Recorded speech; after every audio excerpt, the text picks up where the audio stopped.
کریں۔ دو بہنوں نے کوشچن کیا تھا، الگ الگ تھیں۔ ایک نے کہا کہ میں پیگننٹ ہوں اور ابھی رمضان آ رہا ہے، تو کیا میں روزہ رکھوں یا میں چھوڑ کر فدیہ ادا کر دوں؟ دیکھیں، مسئلہ یہ ہے کہ حالت حمل میں بھی روزہ رکھنا اسی طرح فرض ہے جیسے غیر حاملہ کسی خاتون کو روزہ رکھنا لازم ہوتا ہے۔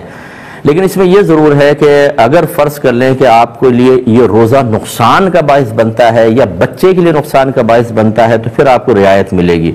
اور اس کا کیسے پتہ چلے گا کہ یہ روزہ رکھنا باعث نقصان ہوگا کہ نہیں ہوگا؟ اس کے 3 ذرائع ہیں، ان میں سے کوئی ایک ذریعہ ضرور ہونا چاہیے کہ یا تو کسی ماہر ترین ڈاکٹر نے یہ کہا ہو کہ آپ کی صحت اس بات کی متحمل نہیں ہو سکتی کہ آپ روزہ رکھیں، یا آپ تو روزہ کر لیں گی لیکن بچے پہ بہت ہی منفی اثرات مرتب ہوں گے۔ ایسی صورت میں ڈاکٹر کا مشورہ قبول کرتے ہوئے ہماری بہن روزہ چھوڑ سکتی ہیں۔ ابھی آپ کھائیں پئیں، پھر جب بچہ پیدا ہو جائے اس کے بعد پھر اس روزوں کی آپ کو قضا کرنی ہوگی، کفارہ وغیرہ نہیں ہوگا۔ دوسرا یہ کہ کوئی سابقہ زندگی کا تجربہ ہو، پہلے کبھی آپ پیگننٹ تھیں، حالت روزہ میں آپ گئیں اور پھر اس میں بہت زیادہ آپ کو نقصان ہوا، آکسیجن کی کمی ہو گئی، پانی کی کمی ہو گئی، دیگر مسائل ہوئے اور بہت ہی مسائل ہو گئے تھے، تو وہ سابقہ تجربہ آپ کے لیے اس رمضان بھی ایک دلیل بن سکتا ہے اور آپ روزہ چھوڑ دیں کیونکہ پہلے آپ کی حالت بگڑی تھی۔ یا تیسری چیز ہوتی ہے، دونوں پہلے کے نہ ہوں تو موجودہ مشاہدہ، کہ ڈاکٹر نے بھی منع نہیں کیا، پہلے بھی کبھی ایسا نہیں ہوا، لیکن آپ نے اب اس رمضان روزہ رکھا تو آپ کی حالت بگڑنا شروع ہوئی اور بہت زیادہ پرابلم ہو گئی، تو آپ یہ والا روزہ بھی توڑ سکتی ہیں اور اس کو بنیاد بنا کر آگے کے روزے بھی چھوڑ سکتی ہیں۔ لیکن ان 3 ذرائع میں سے اگر کوئی ذریعہ آپ کو حاصل نہ ہو تو صرف خوف، تھوڑا بہت اندیشہ اور گھر والوں کی باتیں سن کر کے بھئی چلو اللہ معاف کرے گا بعد میں رکھ لینا، ایسا نہ ہو کہ کچھ ہو جائے، اس کا اعتبار نہیں۔ اگر اس طرح کی مطلب غیر شرعی دلیلوں کی بنا پر آپ روزہ نہیں رکھیں گی تو گناہ گار ہوں گے۔ ایسی ایک بہن نے فرمایا کہ میرا بچہ چھوٹا ہے اور میں دودھ پلاتی ہوں تو اس سے روزے پہ کوئی فرق تو نہیں پڑے گا؟ تو دیکھیں، پہلی بات تو یہ کہ دودھ پلانے سے روزے پہ کوئی فرق نہیں پڑتا، نہ روزہ جاتا ہے نہ اس سے وضو ٹوٹتا ہے، یہ اچھی طرح یاد رکھیں۔ اس حالت میں بہنیں دودھ پلا سکتی ہیں، لیکن بات وہی ہے کہ اگر فرض کریں دودھ پلانے سے عورت کو اتنی زیادہ نقاہت ہو جائے کہ وہ روزہ پورا ہی نہیں کر سکتی اور دودھ نہ پلائے تو پرابلم ہو، تو اس کے لیے بھی رعایت نکلے گی۔ ایسی بہنوں کو دیکھنا چاہیے کہ کیا بچہ آپ کے دودھ کے علاوہ کسی اور غذا پر یہ مہینہ گزار سکتا ہے، پھر تو واجب ہے کہ آپ روزہ رکھیں اور بچے کو دوسری غذا پر لے کر آئیں اور یہ مہینہ آپ روزے رکھ کر گزاریں۔ دوسری صورت یہ ہے کہ بچہ آپ کے علاوہ کسی کا دودھ قبول نہیں کرتا، آپ ہی کا کرتا ہے، جیسے بعض بچے دوسری چیزیں نہیں لیتے ہیں۔ ایسی صورت میں اب وہی غور کرنا ہوگا، وہ جو میں نے پہلے بتایا کہ کسی ڈاکٹر سے مشورہ کریں کہ دودھ پلا کے کمزوری تو نہیں ہو جائے گی مجھے، یا پھر سابقہ زندگی کا تجربہ یا موجودہ مشاہدے کو دلیل بنائیں کہ آپ نے دودھ پلایا اور روزہ پورا کرنا مشکل ہو گیا اور پرابلم کریٹ ہوئی۔ اگر ان 3 میں سے ذریعے میں سے کوئی ایک چیز ثابت ہوتی ہے تو پھر آپ کے لیے مطلب دودھ پلائیں اور روزہ چھوڑ دیں، لیکن اگر ایسا نہیں ہے تو پھر آپ روزہ رکھیں اور دودھ پلاتی رہیں اور روزوں کو کمپلیٹ کریں۔ یہ جو ہے نے فدیے کا پوچھا تھا، فدیہ دیکھیں جب تک انسان چاہے ابھی چاہے مستقبل میں روزہ رکھ سکتا ہے، فدیہ نہیں دے سکتا۔ ایسی بہنیں جو ان حالتوں میں ہیں وہ روزہ چھوڑیں، بعد میں روزے کی قضا رکھیں گی، فدیے سے کام نہیں چلے گا۔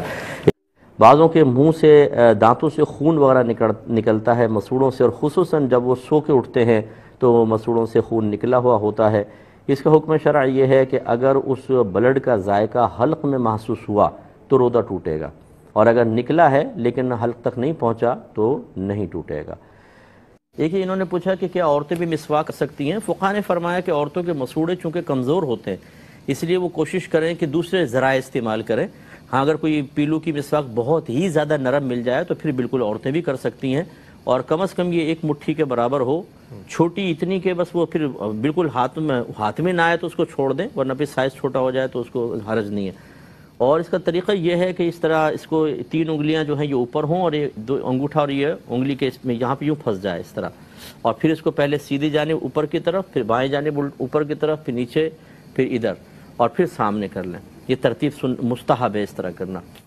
تو یہ کہ حالت روزہ میں ٹھنڈک کے لیے غسل کرنا، اس کو تو حاجت اتنی زیادہ نہیں ہے تو مکروہ لکھا ہے تاکہ نفس پہ قہر رہے قائم، یہ ضروری ہے۔ لیکن اگر وہ باہر سے آیا روزہ پورا کرنا مشکل ہو رہا ہے اور وہ سمجھتا ہے کہ میں تھوڑا سا غسل کروں گا تو ٹھنڈک سے ذرا راحت ملے گی اور روزہ آرام سے پورا ہوگا تو حرج بھی نہیں ہے۔ لیکن یہ جو آپ نے فرمایا کہ حلق سے نیچے پانی اتر گیا، یہ چاہے جان بوجھ کر ہو یا خطأً ہو کہ شاور کے نیچے نہا رہے تھے اچانک منہ کھولا تو حلق میں چلا گیا، دونوں صورتوں میں روزہ ٹوٹ جائے گا، اس کی قضا کرنی ہوگی آگے۔ ٹھیک۔ یہ کہتے ہیں کہ رمضان آنے والا ہے، ہمیں سمجھ کر قرآن پاک پڑھنا چاہیے یا کثرت سے قرآن پاک پڑھنا چاہیے؟ دیکھیں میں تو ہمیشہ یہ ذکر کرتا ہوں اور پتہ نہیں نامعلوم مجھے سمجھ میں نہیں آتا کہ اس پر کیوں لوگوں کو اعتراض پیدا ہوتا ہے۔ قرآن پاک کا نزول صرف حصول ثواب کے لیے نہیں ہے، نہ میں ثواب کا منکر ہوں، میں تو بارہا یہ کہتا ہوں کہ آپ قرآن پڑھیں گے ثواب ملے گا، سمجھ میں آئے یا نہ آئے، لیکن یہ جو ہم نے عادت بنا لی اور روش بنا لی کہ قرآن سمجھ میں نہ آئے کوئی بات نہیں، بس پڑھتے چلے جائیں گے، اور پوری زندگی مسلمان ایسا گزار دیتا ہے کہ اسے یہ نہیں پتا ہوتا کہ میرا رب قرآن پاک میں مجھ سے کیا ارشاد فرما رہا ہے۔ میں ایسے حضرات سے کہ جو میری ان باتوں پر اعتراض کرتے ہوئے اور پبلکلی اس کو ڈسکس کرتے ہیں کہ دیکھیں جی مفتی صاحب نے قرآن پاک پڑھنے سے منع کر رہے ہیں، حالانکہ چاہے سمجھ میں آئے نہ آئے ثواب تو ملے گا، تو بھئی میں نے کب انکار کیا ہے؟ لیکن میں آپ سے دائرہ ادب میں رہ کے پوچھتا ہوں کہ کیا نزول قرآن کا یہ مقصد تھا کہ صرف عربی عبارت پڑھی جائے چاہے سمجھ میں آئے نہ آئے؟ صحابہ کرام جو عربی اللسان تھے ان کے بارے میں اللہ تعالیٰ نے فرمایا کہ یتلو علیہم آیاتہ ویزکیہم ویعلمہم الکتاب والحکمہ، کہ یہ رسول ان کے سامنے قرآن پاک کی تلاوت فرماتے ہیں، ان کا تزکیہ نفس فرماتے ہیں اور انہیں کتاب اور حکمت سکھاتے ہیں۔ اس کا مطلب یہ ہے کہ قرآن پاک سیکھنا ہوگا، قرآن پاک کو سمجھنا ہوگا، قرآن پاک سمجھ میں آئے گا تو اس پر انشاءاللہ عمل پیرا ہوگا، اس کے مضامین دل پر اثرات مرتب کریں گے، انسان کے عمل میں تبدیلی پیدا ہوگی۔ اور جو ساری زندگی بس ایسی قرآن پڑھتا رہے ثواب کی نیت سے، ثواب تو اس کو پھر بھی ملے گا، لیکن اس سے میدان معاشر میں ضرور پوچھا جائے گا کہ اللہ تعالیٰ نے تمہیں صرف ثواب کے لیے قرآن پاک نازل نہیں کیا گیا، یہ تو عمل پیرا ہونے والی کتاب تھی، تو تم نے کتنا سمجھا قرآن پاک کو؟ اس لیے مطلب یہ کہ مجھے اس پہ کوئی ناراضگی بھی نہیں ہوتی اگر وہ کہہ رہا ہے ٹھیک ہے اپنی سوچ اور سمجھ کے مطابق کہہ رہا ہے، لیکن انشاءاللہ میدان معاشر میں ڈے آف ججمنٹ بتائے گا کہ ہماری سوچ اور فکر قرآن و حدیث کی تعلیم کے موافق صحیح تھی، یا مطلب اس طرح باتیں کہہ کے لوگوں کی حوصلہ افزائی کر کے، عوام کی حوصلہ افزائی کر کے ان بیچاروں کو قرآن سمجھنے سے دور رکھ کر صرف حصول ثواب تک محدود رکھنے میں کوئی فائدہ ہے؟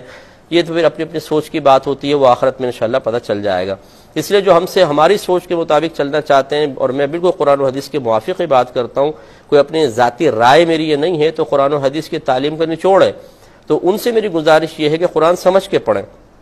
چاہے پورے رمضان ایک سپارہ پڑھیں، لیکن اچھی طرح سمجھ کے پڑھیں، ترجمے کے ساتھ، تفسیر کے ساتھ، یہ آپ کے لیے بہت بیسٹ ہوگا۔ ان سے کہیں زیادہ بہتر جو ساری زندگی قرآن پڑھتے رہیں لیکن سمجھ میں کچھ نہ آئے، ثواب انہیں ملے گا لیکن اس سے جو کم حق ہو قرآن پاک کا فائدہ تھا وہ کبھی حاصل نہیں ہوگا۔ جتنا ہماری یہ تقریریں ہم سن کے اپنے قلوب پر اثر محسوس کر کے عمل میں تبدیلی لانے کی کوشش کرتے ہیں، میں واللہ کہتا ہوں آپ قرآن پاک کو ترجمہ تفسیر سے پڑھیں، جو آپ کے قلب پہ اثر قرآن کا ہوگا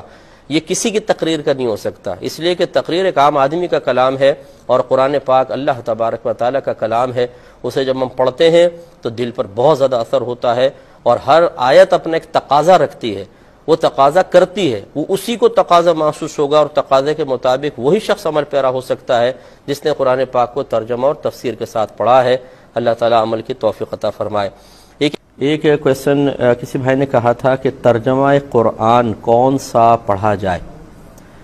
دیکھیں بہت سارے ترجمے ہیں جو بہت ہی اچھے ہیں، آپ پڑھ سکتے ہیں، لیکن میں جس ترجمے کو پسند کرتا ہوں جو بہت ہی اچھا تفسیری ترجمہ ہے اور اس میں بہت اچھے انداز سے عقائد کا ذکر بھی ہے اور محبت اور پیار کا عنصر آپ کو بہت زیادہ نظر آئے گا، وہ اعلیٰ حضرت امام اہل سنت رحمۃ اللہ علیہ کا ترجمہ ہے کنز الایمان۔ آپ یہ لے لیں، اور اس پہ ایک مختصر سا حاشیہ ہے خزائن العرفان کے نام سے، یعنی تفسیر خزائن العرفان، نعیم الدین مراد آبادی صاحب رحمۃ اللہ علیہ کی ہے۔ آپ یہ کہیں کہ خزائن العرفان دے دیں تو وہ ہے ہی کنز الایمان ترجمہ قرآن پر، تو انشاءاللہ اس کو آپ پڑھیں گے تو بہت اچھا آپ کو محسوس ہوگا۔